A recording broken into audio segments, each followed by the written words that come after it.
اسلام میں 3 سب سے برے خواب، تو ان 3 خوابوں کو جاننے سے پہلے ہمیں یہ جاننا ضروری ہے کہ کیا سچ میں خواب کی کوئی حقیقت ہے۔ تو دیکھیے، اکثر جو خواب آتے ہیں ان میں سے زیادہ تر جھوٹا ہوتے ہیں، لیکن اس کا مطلب یہ ہرگز نہیں ہے کہ ہر خواب جھوٹا ہے، بلکہ بہت سارے خواب سچے بھی ہوتے ہیں جو خاص اللہ کی طرف سے آتے ہیں۔ جیسے حضرت ابراہیم علیہ السلام کو خواب آیا، اور اسی طرح بہت سارے انبیاء کرام کو خواب آتے تھے، اور بہت سارے صحابہ کو بھی خواب آتے تھے جو نبی صلی اللہ علیہ وسلم ان خواب کی تعبیر بتاتے تھے۔ تو اسی طرح بہت سارے خواب جو ہم دیکھتے ہیں ان میں سے بہت سارے جھوٹا جو شیطان کی طرف سے ہیں، اور بہت سارے خواب سچے بھی ہوتے ہیں۔ تو آج ہم اسلام میں جو 3 سب سے برے خواب کی تعبیر ہے ان تعبیر کو بتانے جا رہے ہیں۔ ان 3 خوابوں میں نمبر 1، آپ اگر رات میں خواب میں یہ دیکھتے ہیں کہ آپ پانی میں ڈوب رہے ہیں، تو اس خواب کا مطلب یہ ہے کہ آپ کچھ ایسے گناہ میں مبتلا ہے جس گناہ کو کرنے کی وجہ سے اللہ تعالیٰ اتنا زیادہ ناراض ہو گیا ہے کہ ابھی اللہ آپ کو سزا دینا چاہتے ہیں، اور وہ سزا اسی دنیا میں دینا چاہتے ہیں۔ لیکن اللہ دنیا میں کسی بھی بندے کو سزا دینے سے پہلے اسے وارننگ دیتے ہیں، یعنی ایک موقع دیتا ہے۔ تو آپ اگر رات میں خواب میں یہ دیکھتے ہیں کہ آپ پانی میں ڈوب رہے ہیں، تو اس کا مطلب سیدھا یہی ہے کہ اللہ آپ کو وارننگ دے رہے ہیں، یعنی ایک موقع دے رہا ہے کہ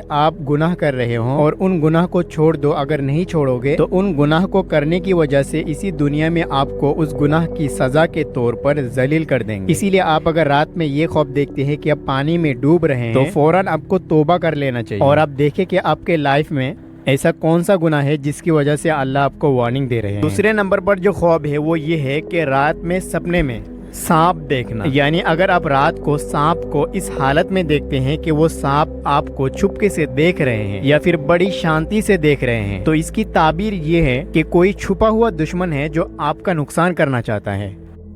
یعنی آپ کا جو دشمن ہے وہ آپ کی قریبی رشتہ دار ہیں۔ اور اگر آپ سانپ کو اس حالت میں دیکھتے ہیں سپنے میں کہ وہ سانپ بڑے ہی غصے میں آپ کو دیکھ رہا ہے، یا پھر آپ کو نقصان پہنچانے کی کوشش کر رہا ہے، یا پھر آپ سانپ کو دیکھ کر بھاگ رہے ہیں، یا پھر وہ سانپ آپ کا پیچھا کر رہا ہے، تو ان تمام صورتوں میں تعبیر یہ ہے کہ آپ کا کوئی ایسا دشمن ہے، اب وہ آپ پر حملہ کرنے والا ہے۔ اسی لیے ایسے سپنے دیکھنے پر فوراً صدقہ کرنا چاہیے اور اللہ سے دعا کرنا چاہیے کہ یا اللہ ہمیں حفاظت فرما دشمن سے۔ تیسرے نمبر پر جو خواب ہے وہ خود کو ہوا میں اڑتا ہوا دیکھنا، لیکن اس خواب کو دیکھنے کا 2 کنڈیشن ہے۔ آپ اگر بیماری کی حالت میں رات میں خواب میں خود کو اڑتا ہوا دیکھے تو اس کی تعبیر یہ ہے کہ اللہ ابھی آپ کو اپنے پاس بلانے والا ہے، یعنی اس خواب کی تعبیر یہی ہے کہ موت بہت قریب ہے۔ لیکن آپ اگر تندرستی کی حالت میں خود کو ہوا میں اڑتا ہوا دیکھتے ہیں تو اس خواب کی تعبیر یہ ہے کہ آپ کے آس پاس کوئی رشتہ دار بہت جلد اللہ اپنے پاس بلانے والے ہیں۔